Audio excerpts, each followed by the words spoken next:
Hello. So I want to make a video because it's something that I wanted to do, and hope that it receives well. Please discern what I have to say. Perhaps not everything that I have to say is true. We have to figure that out. I believe that a lot of it is, so that's why I want to share it. And also, the reason why I want to share it is because it's exciting to me, and but other people have a lot of other things to say, and that's important to me too, because this is about, Jesus and religion. And for me, the story of Jesus, it's a story about a person who did a lot of good things, but had conflict with the authorities, because the authorities had a very specific way of doing things, and the way that Jesus did things looked different. So then, but I think that it's important to look and study and figure out why does someone do what they do, and try to figure out what it means, where it comes from, before jumping to conclusions about it. It's not to say that there's bad things out there. There could be bad things out there. I mean, there is. And even really good people do a lot of bad things, even if they don't want to sometimes.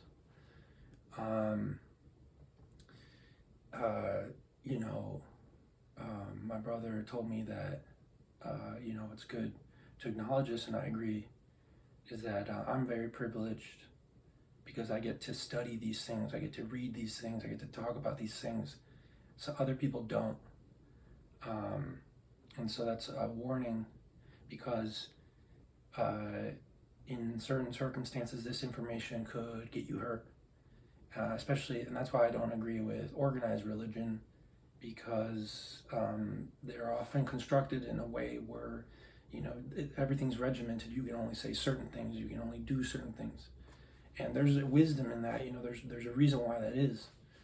But I think that when people hurt each other or do bad things to each other because of that, then it sort of contradicts the original purpose.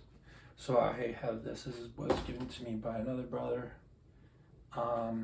as well as this, and so I wanted to draw a map of things.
Okay, so I'm not sure. Let's see that.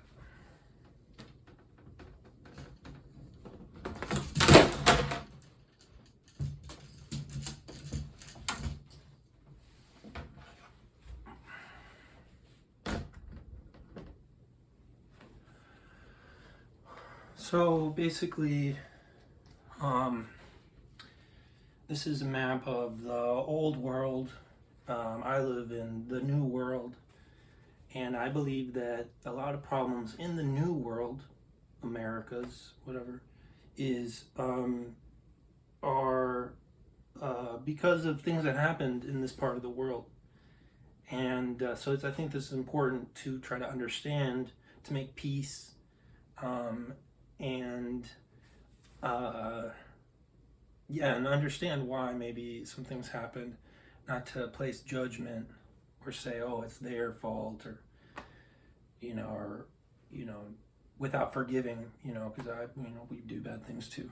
So, I do bad things too. And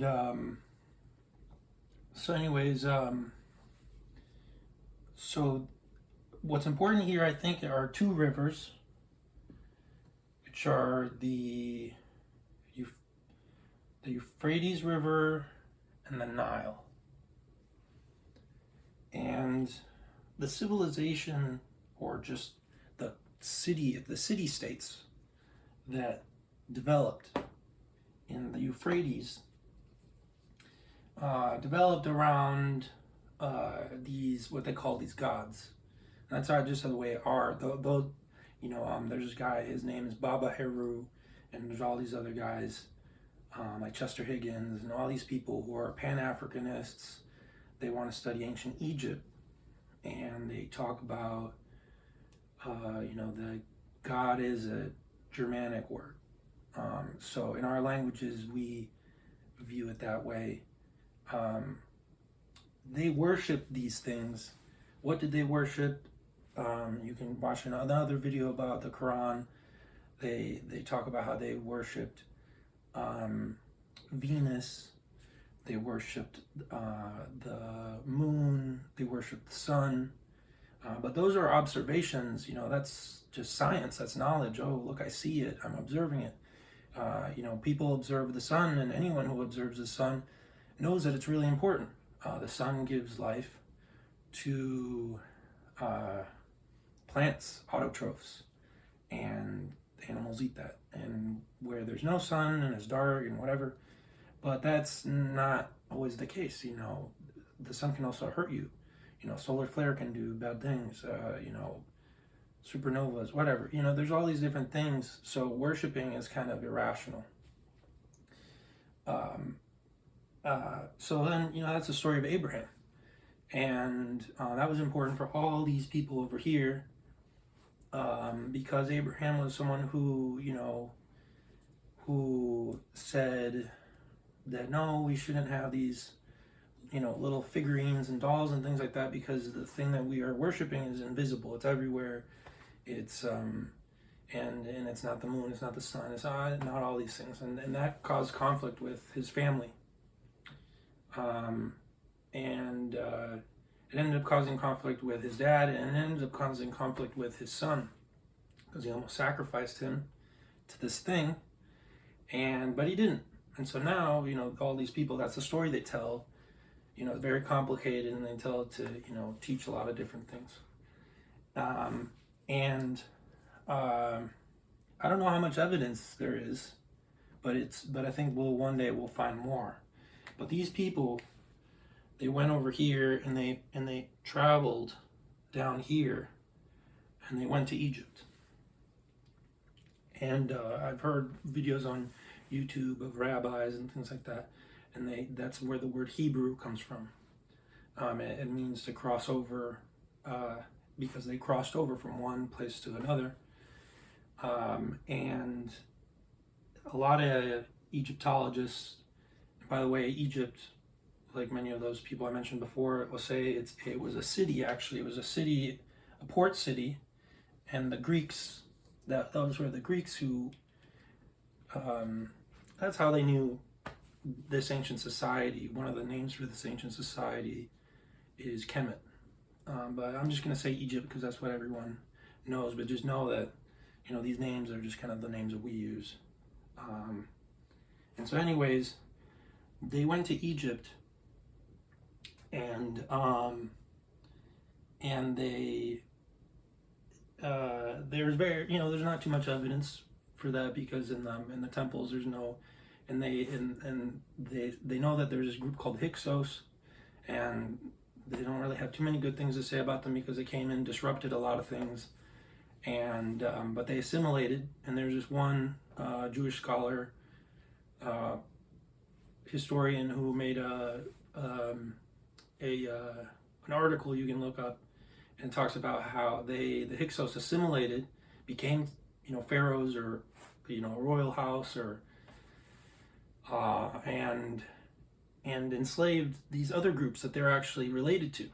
So this scholar says that the Hebrews in the Bible were actually underneath the Hyksos, the pharaohs and all that stuff. That's an interesting idea. I don't know if it's true, but another idea that I've seen in different documentaries is that this whole region here, especially Arabia and up in Turkey, was a trade route, an important trade route for metal, bronze, and the Egyptians. That's why the Egyptians were so powerful. It was because they had an army, and was one of the reasons. But actually, it ended up causing their demise, because they caused all these wars and things like that. And I'll talk about more of that, why that's important. And and thanks for staying. I'm talking slow, and this video is longer than I want it to be. So I'm thinking maybe these Hebrew people, they were metallurgists. They were people who were helping, and they could have been many other things too. People helping build temples, but they were over up here. Maybe they were further in, who knows? But yeah, they could have been metallurgists. They could have been, and there's Bible verses that talk about in the forge, or in the iron furnace in Egypt. And that whole, there's a lot of stories, history between these two lands. Hittite Empire in Turkey. And so anyway, so these people left, and that's Moses. And Moses wasn't the first person to be connected to the Egyptians. There was also Joseph. And this is really important, because I think that a lot of people know the Mesopotamian connection, and that's kind of where everything is sort of focused. And then there's the Egyptian connection, and so then there's a divide of like, no, it's a different thing. They took things, or it's like this division. But obviously there was a positive relationship in many different cases, and these important people were priests. They knew things, and so like in the system where they used observation to kind of make these ideas that people just thought were so important, that they started worshiping, and they started doing weird rituals and sacrifices and things, and weird, like, irrational stuff. That's not observation, that's not logic, that's not science. And by the way, science just means knowledge, and that's scientific method. That's how they figure it out, not just saying something, because it could be wrong. And so you can go and you can watch all these videos and discern what people have to say. There's a lot of Egyptian, Muslim, Arabic videos out there about Egypt and the pyramids, and other people like Ashra Kwesi, African Americans, Black Americans who have gone to Egypt and have found how it's connected to Africa. And a lot of people judge, and they say, oh, look at it, but if you really study it, you'll see that it's not as that it's an important connection, and so that's where I learned things from. And one of the things that they have to say is that these ancient ideas, they were observations. And so they had two important observations, which was Amen and Ra. And so Ashra Kwesi says Amen is the hidden, Ra is the visible. And so we know, because if we look at how much people talk about Ra all the time in ancient Egypt, that they were very about appearances, they were very about light, they were very about the sun, the source of the light. That's how they would depict it, because that's the pictures. They had to use pictures, you know. And so you know, people like Moses and probably many other people, you know, contested that and said no, you know. And it's kind of interesting because in the story of Moses, he uses a lot of like illusions and magic. And if you read the Chumash Torah, it's like a book, Torah version, that I was told about because of a friend. I had a friend growing up who was Jewish, still friend, one of my closest friends. But that's where I'm not Jewish, but if you look in there, you know, some of the commentary even says, you know, well, is it a miracle? Is it an illusion?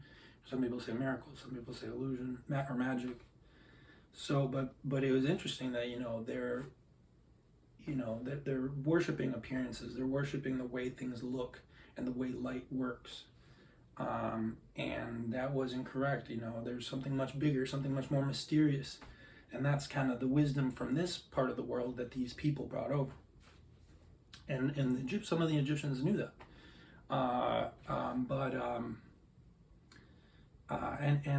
of in that story, you know, you can, and the pyramids, you know, this huge physical monuments that, you know, took a lot of work, a lot of maybe indenturing, a lot of taxing, a lot of just control, physical control. You know, maybe some people died, you know, it is intense. To sort of just put these ideas in stone so that they never change. And also preserve them. And they're preserved there, and they look like the star, the belt of Orion's belt. And then you have other constellations, and they all represent different things in the story that people like Baba Heru talk about so well. I personally don't like the Baba term just because it's similar to Pope, but just, you know, that's his title. Sometimes I don't know why I mentioned it. But anyways, so the Baba Heru has important things to say about Heru. And a friend taught me this, and I met in high school, is that Heru is everyone. It's and there's female, male, you know, everywhere in between. If you're born different, if you feel different, you know, because it doesn't have to do with that. It has to do with consciousness. And the Eye of Horus. Now they, you know, because of Battlestar Galactica or Stargate or all this stuff, they have the Eye of Ra, or, you know, it's like confusing with the modern stuff. But if you go back, just look at the old stuff, and maybe there is one, but if you go back to the old stuff, the Eye of Horus is consciousness, is seeing, and so you're looking at every thing in the sky. You're sitting at a bonfire, you're telling stories. This is Africa. This is the people that were wearing masks. These are the people that were, you know, shaking, you know, things that make noise and playing drums and you know, the things that you see in Africa and all over the world, right? Because we're human, and so this story is, then you have the story of Osiris, who is represented by this constellation, and Set, who is another constellation, and that story that it was his brother. And so they fought, and you know, one killed the other, and separated it. And it's interesting because when it separates, you know, it's 14 pieces. Could that be the constellation? You know, how many stars they saw in the sky? But that story sort of was their worldview. And so there's some people who said, no, we're part of the Set, you know, group, and we're the warriors, and this is what we do. And that was very influential in Egypt because of the military power, because that was really dominating their world. You know, it represented the desert, and so the desertification of the Sahara really forced everyone to live in the Nile. But the wisdom of the story was that Osiris represented plant life, and Isis plant, fertility in the Nile, and all these things, and the Milky Way, and there was another woman who helped too, and that could have been this other constellation, and so and Horus was right. These are all Greek terms. There was it was consciousness. It was their ability to survive in this environment. So all this wisdom was the wisdom that these Hebrew people knew, that Moses knew, and it worked its way into these books that they wrote. And people don't want to acknowledge that because they want it to be very special, very unique, and it is. Because unlike these societies that were focused on physical prowess, physical accomplishments, material accomplishments, like pyramids and buildings and things like that, which have, I wouldn't know about this if the pyramids didn't still exist. But the Hebrew people, they are much more humbler. They're poor, like many of the original people in Egypt, the original people in Kemet, were simple. They were living simple lives. That was sort of the secret of the pharaohs and of the powerful people, was that, hey, like, this is where we come from. We used to be like that. And so, or that's the way I perceive it. And so the Hebrew people, they were simple. They told stories, and eventually they wrote the stories down, thanks to their situation. And so they wrote all these books, and they settled in this part. And what's crazy about this part is that it's Africa. That's another thing that I learned from like sort of this Pan-African group of philosophers, thinkers, is that there's a tectonic fault there, which separates Asia from Africa. And in the Bible, you can look in the Bible. There's a lot of stories in Psalms chapter 46 about earthquakes and about not having a war and all whatever. So there's a lot of things in the Bible, a lot of good things, a lot of bad things. But it's sort of just the book where a lot of this stuff is preserved, and so that's why I think it's important, and I think it has some universal truths. But a lot of bad has happened, and that's why a lot of people don't want to read it, don't want to hear about it, and so Jerusalem became this sort of the city that was now the center of all that.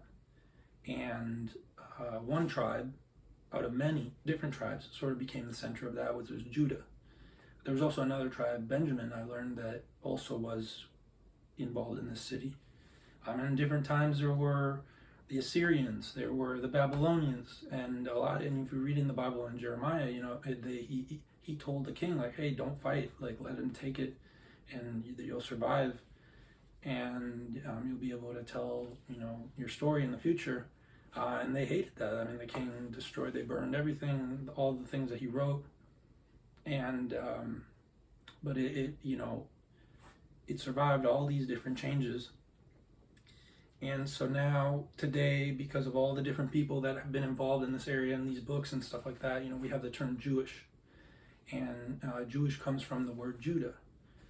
And so Judah was a place, and it was a tribe, but it ended up becoming a place. And many people lived in Judah.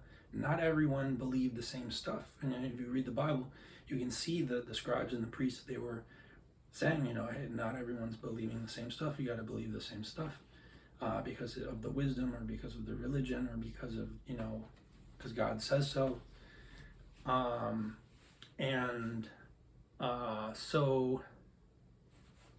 So there's people like Jesus and other people who come along And people say, well, did Jesus exist or not? I think that there is evidence that Jesus exists. For example, Josephus was a Jewish historian that became a Roman citizen who wrote a lot about the history of the Jewish people in the early Roman Empire.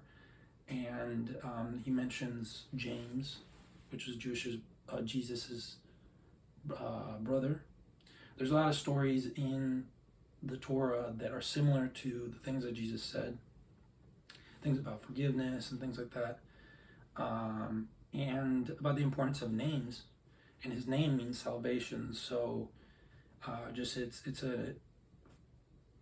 there's a lot of connections, but of course, this is the thing, is with religions, they become controlling, just like the Egyptian religion, forced people to build these huge monuments, just like the Sumerian, Babylonian religions forced people to build pyramids and sacrifices and all this stuff. This religion too forces people to do stuff, and or these religions. I'll get to that. So then Jesus comes along, and we know more about his followers than we know of him. There's really not much evidence of him, so it really requires faith. Amen. Unseen, we don't know. And I think the people in Egypt, they knew the differences. There was a kind of, sort of a logical, philosophical thing of different kinds. You don't just think irrational things that don't make any sense. That type of faith is different from something maybe you don't know, what's behind, how many fingers am I holding up, so that sort of thing. And they knew that. And so that was all part of their study. And then the temples at that time, and all these different temples and all these societies, were sort of like universities, or just places of learning. Egypt was named after Ptah, which is this sort of ceramic archetype kind of story that, and the Greeks did a lot of ceramics. And that was one of the reasons why Greece lost a lot of their forests. And when they consumed all the wood to burn the ceramics to make them hard. And they know because they go into the ashes and they study the fossils of the coal, and they can tell what plants they were. And it goes up the mountain. And those mountains all used to have it. Some of them still do, but they lost it. And when they lost it, the rains came, and all the Greek philosophers, not all of them, but a lot of them talk about the natural ones, natural philosophers. And but why did all that happen? Is Egypt to blame or whatever? Because the Nile made them very organized and for many different reasons. But it was a society that was like ours, that is very focused on material production and things like that, had consequences. And so Judah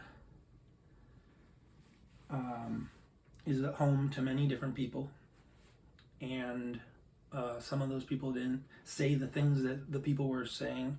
There was people like Hillel, there were people like Gamaliel, and all these different people I learned about. There's people there. By that time, Jewish people were many because it was so important. So they were going different places, and at some point they were starting to bring other people in and convert them. This was like during the time of Jesus, and in Egypt too.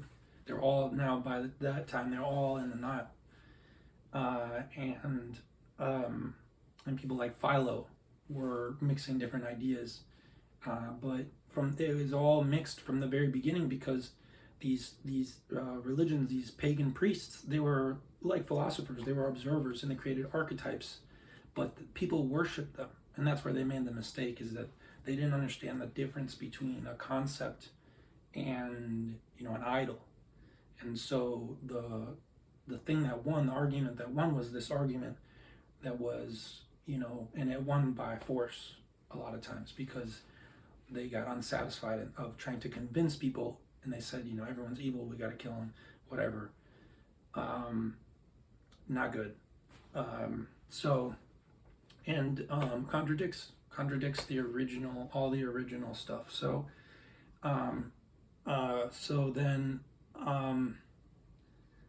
so this conflict occurs between Jesus, who is Jewish, who is part of Judah, and the Jewish authorities, and he didn't want it to happen. And he talks about the kingdom of God. And in one verse, they say, "Oh, you're using witchcraft," or Beelzebub, this God, this deity that existed there, that was people sacrifice and do bad things to. So that was like a demon or a bad thing. And so and they said, "No, if I was doing stuff by evil powers, it would mean that kingdom, imagine a kingdom, that was with that it would be divided. It couldn't work, couldn't operate together. But if I'm doing things with a good, with the holy power, with the holy kind of the good thing that we're all kind of trying to be a part of, then the kingdom of God is amongst you." So that to me is an indicator that concept isn't like a physical thing that a lot of people nowadays are trying to establish or things like that. And that's, Hitler, wanted a 1,000-year kingdom, and look what happened. So that, but what the Bible says, it says it's neither here nor there. So what I think is the kingdom of God, I think that it's peace between people.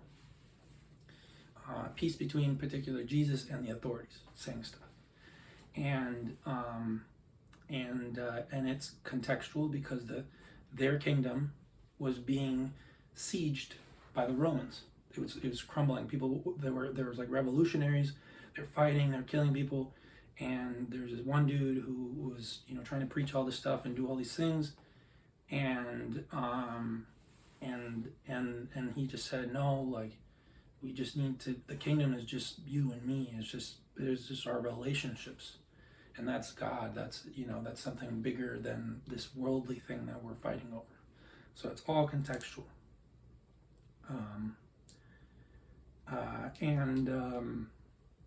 And so, but there became a division, and these people, the Jesus followers, they started adding more to it, and they really told the story. They preserved the story, which is, just like the people in Judah, they preserved all that knowledge with their scribes and stuff like that. The Christian people did too, and they were sort of weird because they started allowing people who weren't part of that group to become involved, and so they morphed, they changed. And so when people nowadays, they look at it and they say it can't be the same thing. Because it looks different, and they went all the way here to eventually to the Vatican, which was holy site for the people who were there before for geological reasons, and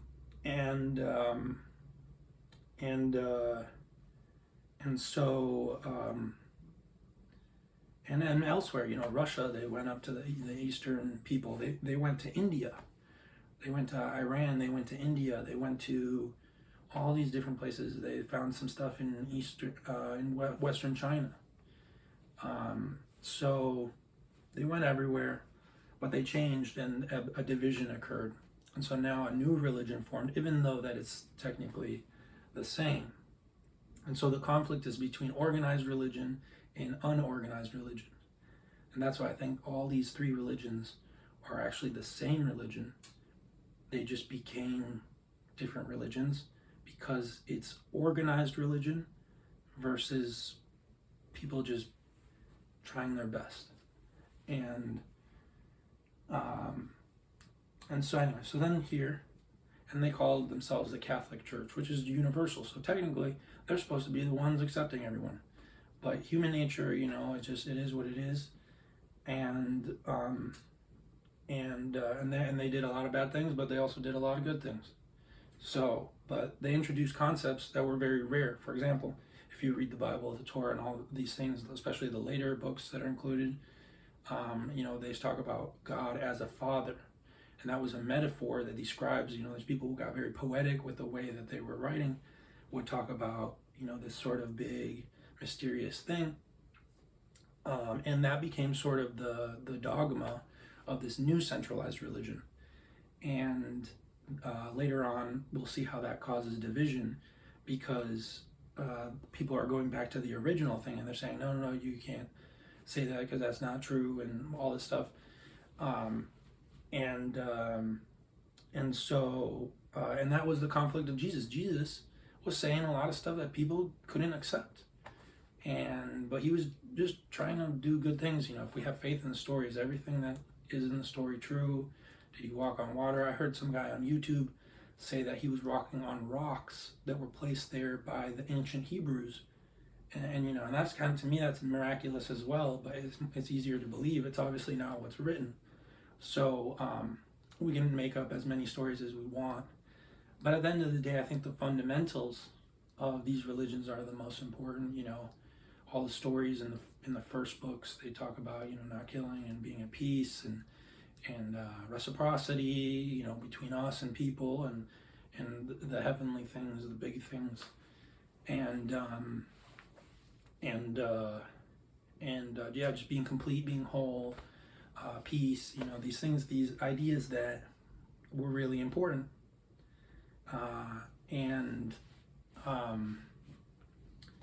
So anyways, then now you have this another centralized religion that is part of this three, which is Islam.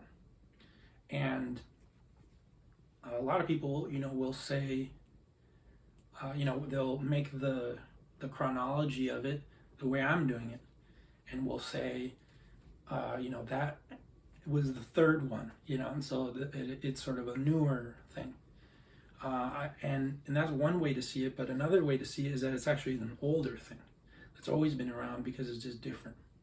And so, if you look at the words in the Bible and study them, Arab has many different meanings. It's like a word, mysterious word that people argue about, and but one of the meanings is nomad, and so that's what I believe, based on reasoning.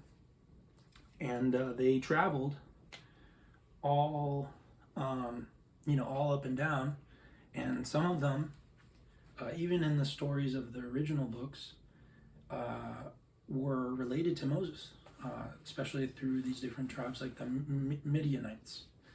And things like that were on the other side of this body of water on the Sinai Peninsula, where a lot of the metallurgy was done. And so they were all connected, because they would go down the mountains and they would go to Sheba. And Sheba is was an African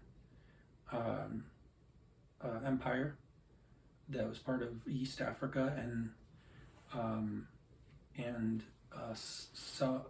Southern Arabia, and they had an alphabet that looks very similar to sort of the runes that you see in Northern Europe and stuff like that, because they had to chisel into rock. It was just the constraints and how the design worked out. Whereas I get to scribble because I have a whiteboard.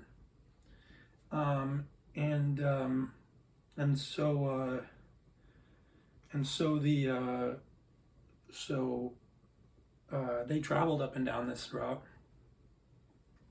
and they were hearing all these stories from the very beginning. They were part of this. They were part of this whole group of people that came from the Euphrates. They were, with the Jewish people, with the people of Judah, because that was just a place. That was where you got to go. That's where they wanted the stuff. We got the stuff. We're going there, and we're going to sit down and we're going to hear the stories. We're going to do the prayers, and so they were part of all that. they were, but they were different. So a lot of them weren't that. And some of them, they had their own deities and stuff like that, and they were doing weird things, destructive things. And so eventually we had someone that, Muhammad, and the tradition is that after the Muslims say Muhammad, they say peace be upon them, on him, and that's salam alaikum. Now, salam alaikum in Hebrew is shalom aleichem, and shalom like Jerusalem, and I usually don't say that because for me, tradition isn't that important. For me, the most important tradition is how I treat people, and so that's why I want to acknowledge it, but it's not something I usually do. Anyway, so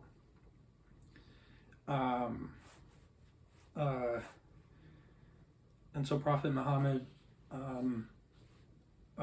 he miraculously, had this, this recitation, this singing, or this, all this information just flowed out of him, and it was everything, all the stories, and with the level of detail that people, now we have to study it in a book because later people wrote it down and stuff like that. And same thing with Jesus, his faith. It's like, do we know? But in fact, his story of his life is not in the Quran, that's what it means that the recitation is not in the Quran. It was written by other books, so it's easy to think that he might have not existed, just like it is easy to think that Jesus might have not existed.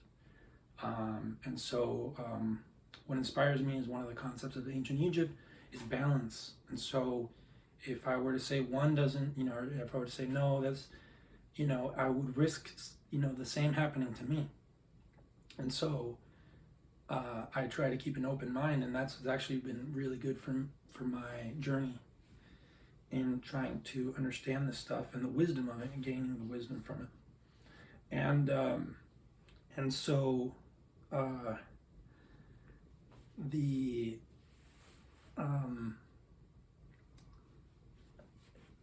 they say that the angel Gabriel gave him that information, and the angel Gabriel in the older books, the same thing. So there's just the story of it being, this thing being, and Gabriel, like Michael or all these other names, are the sort of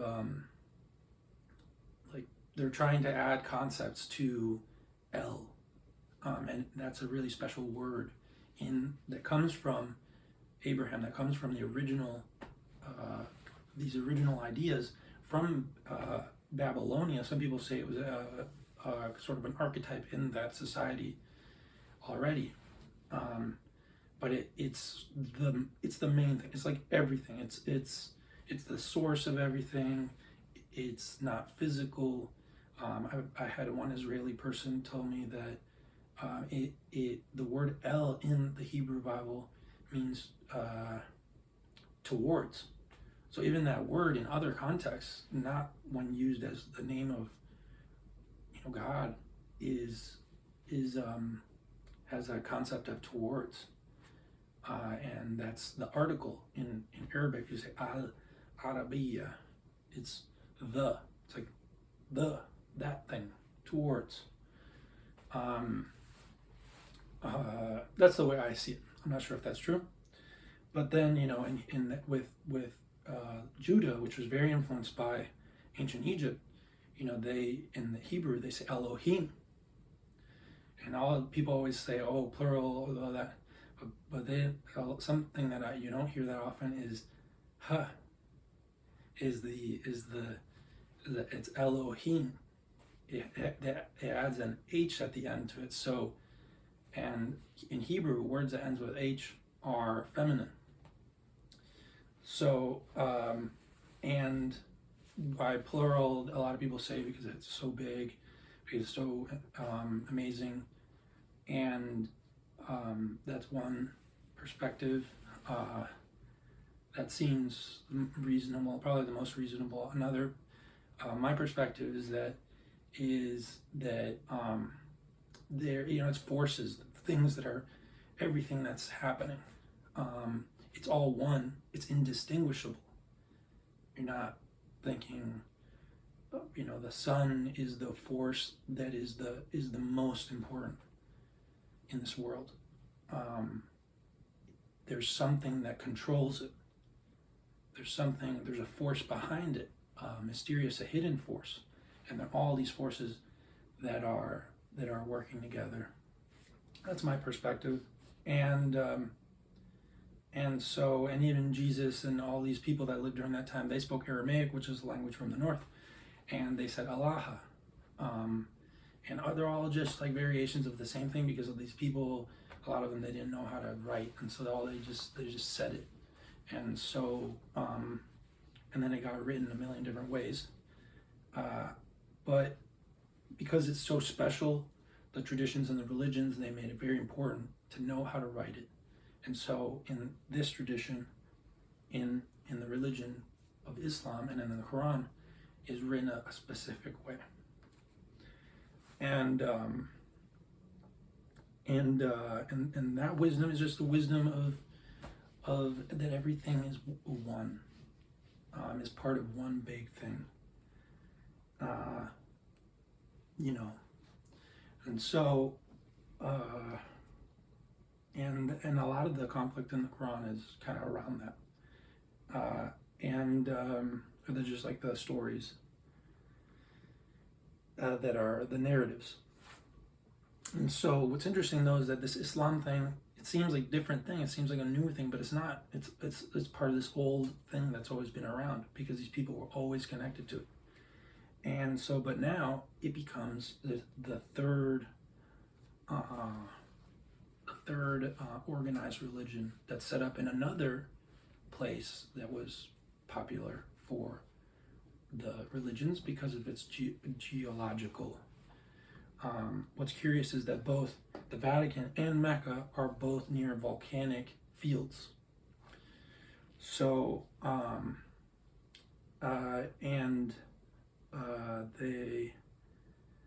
whereas Jerusalem is in a tectonic fault. Some people have seen caves. There's like a cave underneath there because of the bedrock. And this, that's the way the Native Americans kind of like saw things too, and all these other different peoples. They just looked at geography and they put emotions onto it. And in the Hebrew, they didn't really believe in a fire. We would burn in after we die if we did bad things or said bad things.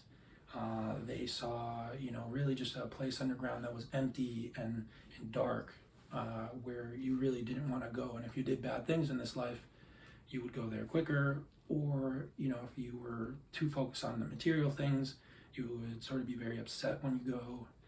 And, but there was also some, stories of like, if people do bad things, you're going to go there. So there was some idea of kind of similar to ours. And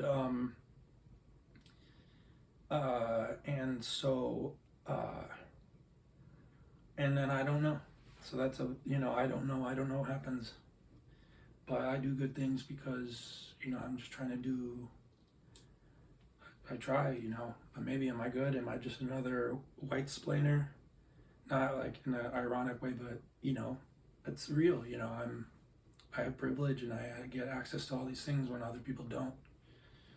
So it's, it is what it is, but I try my best to come at it real, and bringing my perspective. So, with respect.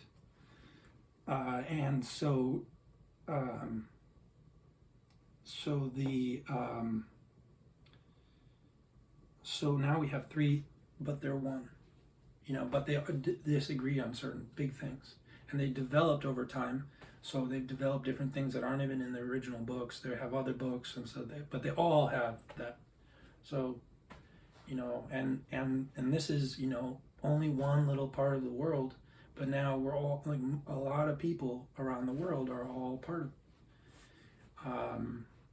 And it can be sort of confusing. Why? Well, it's because of this situation, the wars, and the all that stuff, the conquests. But I think all these stories have value, and I think they can have some universality, and I think that's why they're holy, because of the wisdom that they have, and I do believe in them, in all three. And I think that, for example, when Christians say the Father, the Son of God, things like that, considering all the information that we know, that doesn't really make sense. But why do people say it? Is because it's the people sat down and they thought about these things, and they're metaphors. And so, one example, if you look at the Bible, there's parts where it talks about the sons of God. Also talks about the sons of the devil, the sons of Gehenna. People have all these different names where it's like the son of something, and they're just different attributes or different ways to think of yourself. So the peacemakers will be called the sons of God, the people that do good things, or whatever, in the that make peace, and in Islam, in the Quran, there's a verse that says, we will surely be with the do-gooders. The word that they have for do-gooders is muhassanat. A person from Egypt taught me that. A Muslim from Egypt taught me that. And that's an important verse, I think. It's at the end of the Surah Ankabut, which is the spider. They were given those names later, and it's the. Thank you for your patience. And so, anyways, it is the way those words are constructed is kind of interesting because it's Muslim. Blessed are the peacemakers, because they would be called the sons of God. But are people really the sons of God? Are we that different or special? And so all these people are doing all these weird things because of these books. And I used to do weird things too. I got in an Uber and cried to this person. I've been crying a lot in my life because I get scared or have feelings. And I was scared that I sold my soul to the devil. I don't know why. I used to make music, but that thought really consumed me. I was watching movies too. I was watching some movies. I was smoking weed. I felt like people were messing with me. Anyways, so all these things happened, but I thought that I sold my soul to the devil, and I got in, and I was talking to this person, and they said, that they were the son of a pastor, and that they had pentagrams on their shirt, and they used to think that, and my life changed when I heard that, and I really thought about that, and then I started thinking about where does this stuff come from, and feeling less fear, and also that was my thing, is fear. 'Cause I always felt like I was motivated to do good, but I was scared too that I was in the bad, or that my future was bad, my destiny was bad, something was going to happen to me, I was going to be bad. Good and bad, they're simple, not good at explaining reality. So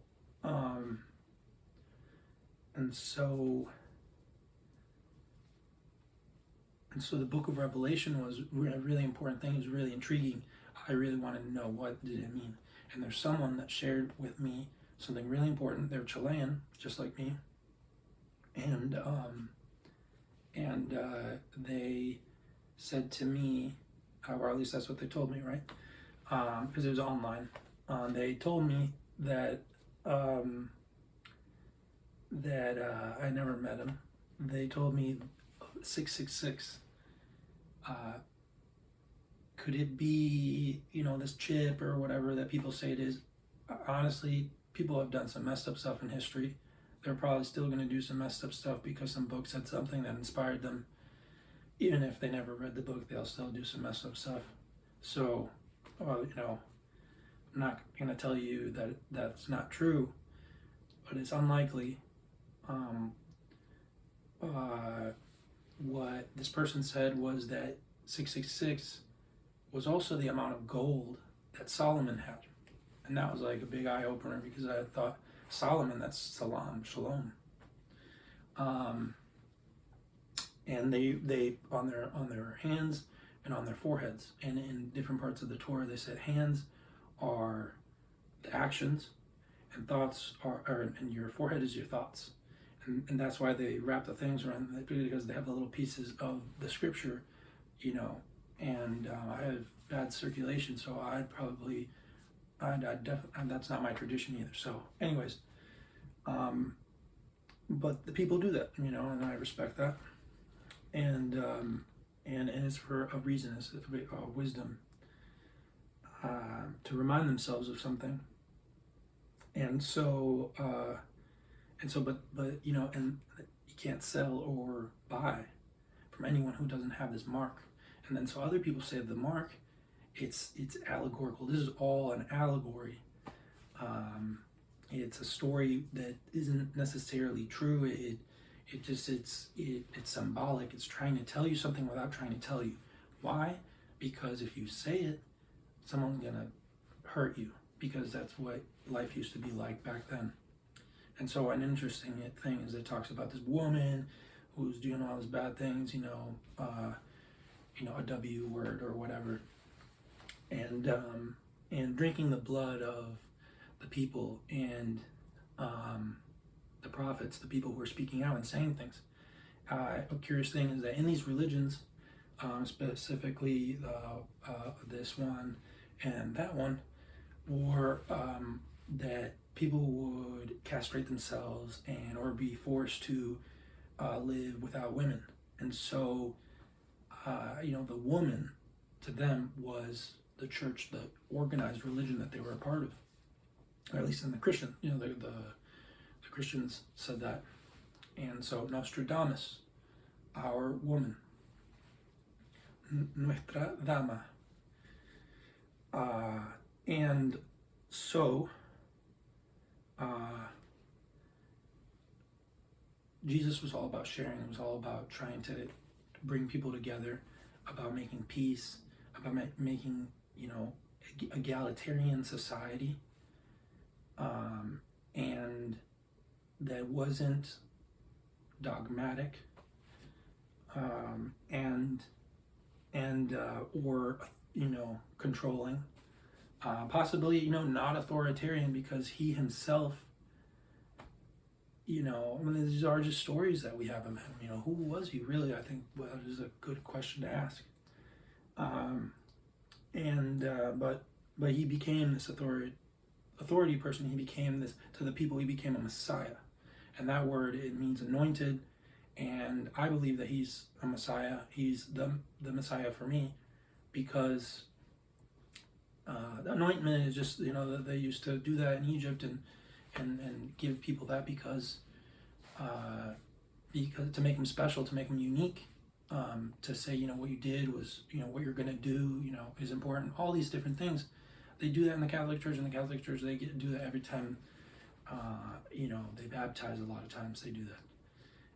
And the Egyptians, they did that when people passed away, when the powerful people passed away, as part of the process to mummify them too. And but in this case, it was Jesus. And when did it happen? In the book, in the story, it's interesting. There's one moment where a woman pours oil over his head, and that was right before he was going to die, and be resurrected. The resurrection also is ancient Egyptian story, and I believe it has to do with the cycles of nature. I find it hard to believe a physical resurrection, although maybe, let's hope. I think it has to do with the cycles of nature. It has to do with the rising and the setting of the sun, with animals and dung beetles And what happens, our bodies decompose, but I'm just data. I'm just information. I'm spirit.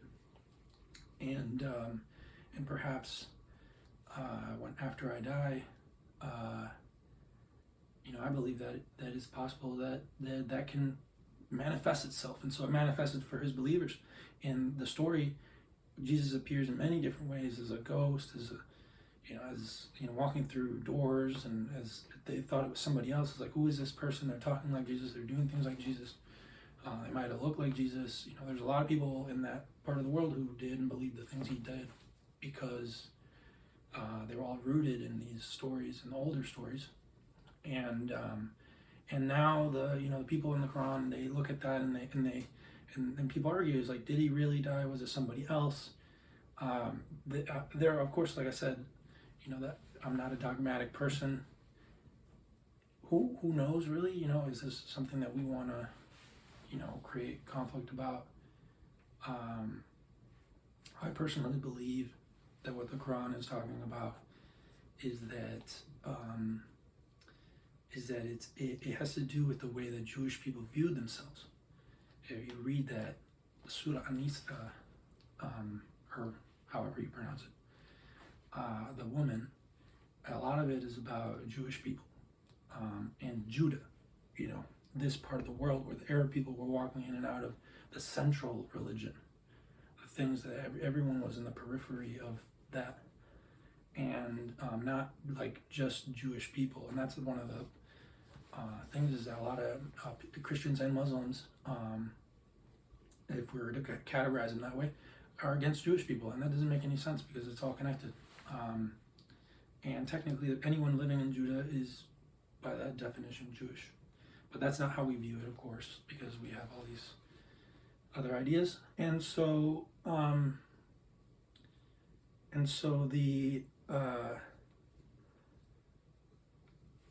what do they say in the woman, in the surah of the chapter about the woman? They say that they say that some people are saying that they're not gonna follow, that they're not following, that they hear it but they don't do it, and it would be better for them to say maybe, and so that's kind of like because so much of the Bible is sort of self-criticism, and then so this is like a criticism of the self-criticism, and then later it says, how they say, oh, they killed and they did all these bad things. Well, no, they didn't. God took them. It's not something to be. It's not another story that tells them that they're bad people. It's something else. And later it says, and then some of them are doing, these people who are part of the central religion, the centralized religion, just like someone would criticize a Catholic or a Sunni or whatever, if they were in some other sect, of believers. That this central one, they said that they were told not to do these things, with money, and they're doing them. But some of them, who are knowledgeable, they know, and they're part of what we're a part of, what these people were a part of, what these, sort of, because there's differences, but most of these people were kind of doing the same thing, but all of them were kind of doing the same mistakes, because all of them were fighting wars when their books told them not to kill, and then they say, well, wars and murder, it's like, oh, it's this other thing, and so they make excuses, even though the flood of Noah occurred because it was a bad society and they killed a lot of people, and that's World War I, World War II. The church was trying their best to stop it, but it's deeply connected to it, with the state of Prussia, the Vatican, the Templars, and the divisions between romance and Germanic people through the conquests of the Roman Empire and the role of religion, Protestantism, Catholicism, all this stuff. It all comes back to this. it all, and this is the colonization of the New World, enslavement. You had the Kingdom of Congo became Catholic, but they weren't recognized. They got betrayed. All these different things. It's all connected. So you have things in Asia too, and in colonies, and in Japan, everyone wanted to get in, but only the Dutch could. And so,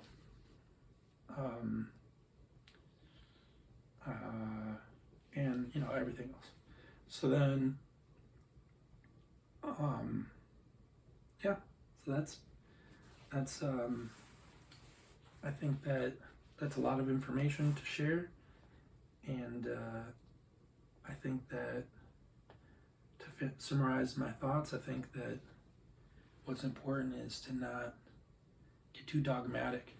That's what the book of Revelation was warning about these people that were in power, that were killing people, were saying things that were different than what the religion said, the organized religion said, and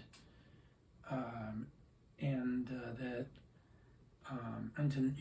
and that the good was going to win in the end. It's all going to be okay, and that bad things are going to happen because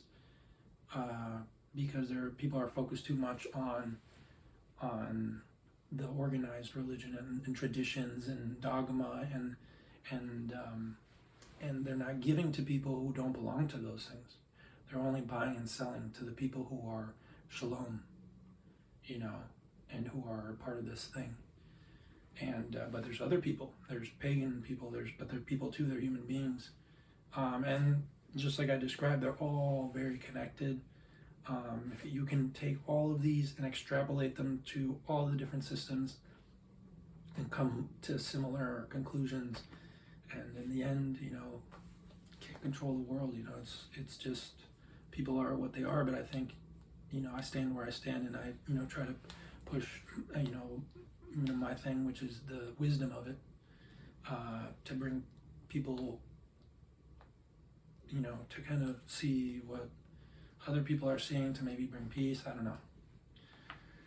So, and that's what everyone else is doing too. So that's what it's all. I'm just copying what other people do. And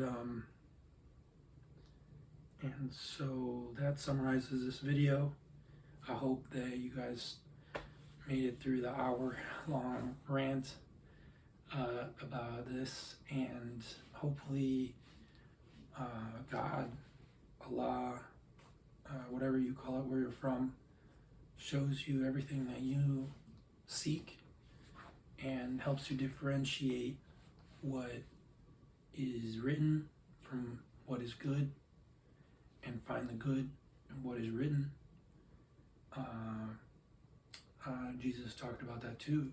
He said, woe to the scribes, because he knew that people were writing stuff. And if you look at it, if you discern, if you judge it if you put it on the scales of balance, on the scales of justice, and try to figure out what it is,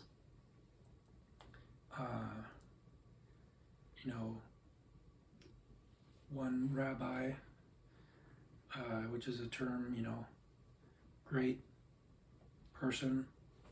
The Muslim people say God is the Lord. This person, this is a term of authority. That's their tradition, like pastor, like Baba, like all these things. He said Rabbi Manis Friedman had a video for Jewish people, and he was telling them about their day of repentance, of atonement, of when they were supposed to focus on all the bad things that they did and seek forgiveness.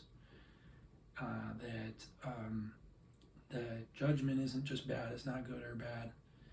It isn't just saying, oh, they're a bad person, or, it's also saying that they can be a good person if you figure out that, they might look like a bad person, they might be saying things that upset people, but, maybe we should know more about them, and, or just in our life, and between us and God, if we fear that we're not going to be forgiven, and for the bad things that we've done, and and um, and so it's judgment is a two-way street. It's that. So um, and so the story of Jesus is salvation. Jesus is sort of faith in the ultimate judgment being forgiveness, and that can be reasoned, but that you can also, part of that reasoning is faith. Faith, science. You're thinking like, well, I'm a scientific guy, I'm atheist, I don't really believe in all this stuff, but it's cool that you're sharing it, or you're laughing, or you're doing, even religious people might be. I think probably most likely the religious people are going to be the most critical, but whatever. Same thing with science. There's just certain things that we cannot observe. There's certain things that happen that inspire us to do what we're doing while we're researching. That's not scientific. Maybe someone told us, hey, one day you're going to do this great thing. Those are just words. Or maybe, we have a dream. Mendeleev had a dream and about the table of elements. And so faith is very important. And so Jesus, that's one of the things that he talked about. There's a whole book written about him now, 4 books plus letters that they sent out, plus a recitation. And within the books, there's all these different prophets, and they say, if people are speaking out and saying all these different things, should consider them and consider what they're saying, test what they're saying. Are they saying, is it true? Are they really, is that the Spirit of God? Is that the essence of the thing that is good, that is, and the thing that is one, but somehow it becomes two, because, we're saying that, well, we want to go away from the bad. Well, the bad is really bad. Oh, we're scared of the bad. And we are, we don't want to die. We don't want sickness. We don't want all these things.